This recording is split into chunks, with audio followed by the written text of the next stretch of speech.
The applause felt like a lie. It echoed around the auditorium like a hollow, metallic rattle, forced, polite, sterile. I didn't even hear my name when they called it. My body moved on its own, legs rising from the front row seat, walking toward the stage. All I noticed was the absence.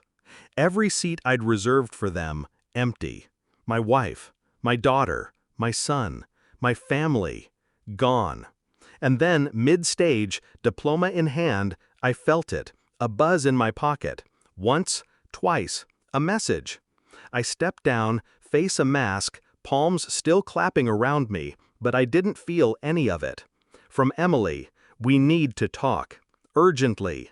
That was it. No congratulations, no sorry we missed it, just that. Urgently. I stood in the marble hallway behind the stage curtain, watching students wrap their arms around parents. Balloons, flowers, tears. And I opened her message. I didn't reply. Instead, I opened Instagram. Her story was still up. A long table, grill smoke, my brother laughing, my daughter giggling in a sun hat, my son playing with water balloons, my wife holding a margarita. And then, her, in a red sundress, smiling at him. I didn't drive home. I didn't even leave campus. I just sat on a concrete bench behind the science building and watched the evening sun stretch shadows like fingers across the pavement. Emily had always been punctual, meticulous. She remembered anniversaries I forgot, packed lunches even on weekends, labeled everything in the fridge. But something had shifted months ago. The cold shoulder had turned colder. The bed felt wider. And now they chose ribs and fireworks over a moment I'd worked years for. She hadn't forgotten. None of them had. They chose not to come. And now she needed to talk? Urgently? No, she wasn't scared of what she had done. She was scared I was about to find out. So I called no one, said nothing, ate nothing. I watched that story again, frame by frame, zooming in, not on her smile, on my brother's hand, touching her waist like it belonged there. It wasn't a party, it was a declaration. 2 weeks passed. I played the part, silent, observant. I kissed her goodnight. I smiled at the kids. I laughed when I needed to. But I never let it go. I checked her texts while she showered. Nothing. She was careful. Too careful.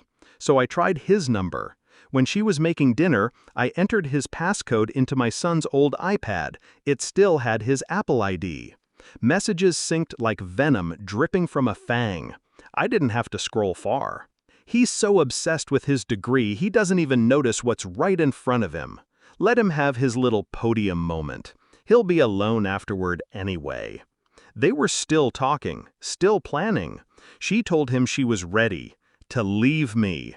They hadn't even waited. She was already gone.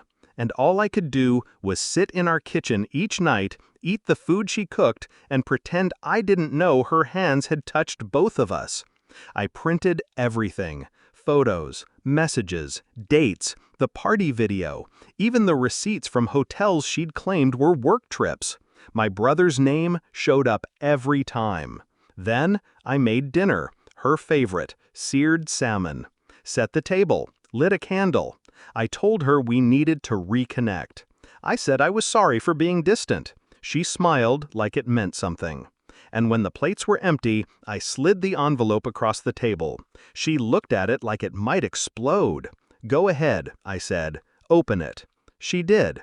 Silence. A sharp inhale. Her face drained like water from a sink. Then the trembling started. "James," she whispered. "I already know," I said. That was all. I didn't raise my voice. I didn't move. I just watched the panic tightened around her throat like invisible hands. She asked if we could talk, but I had already listened to everything. I didn't tell the kids, not yet. They didn't deserve that war. But my brother, he deserved everything. So I waited.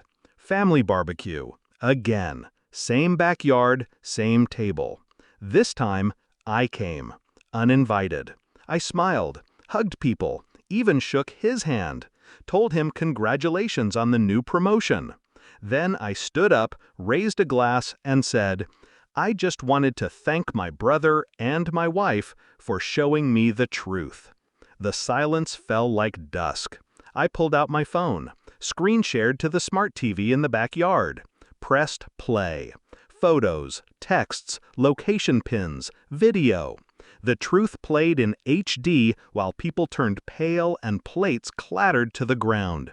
Emily ran inside. My brother followed. But I didn't.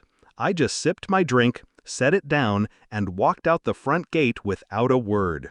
I moved into a condo downtown, smaller, quieter.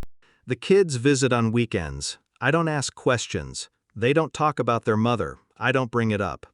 Sometimes I catch myself wondering if I should have screamed, cried, broken something.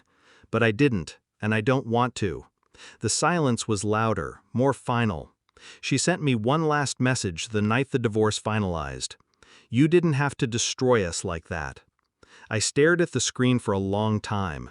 Then I typed, "You're right, I didn't. You did," and pressed send.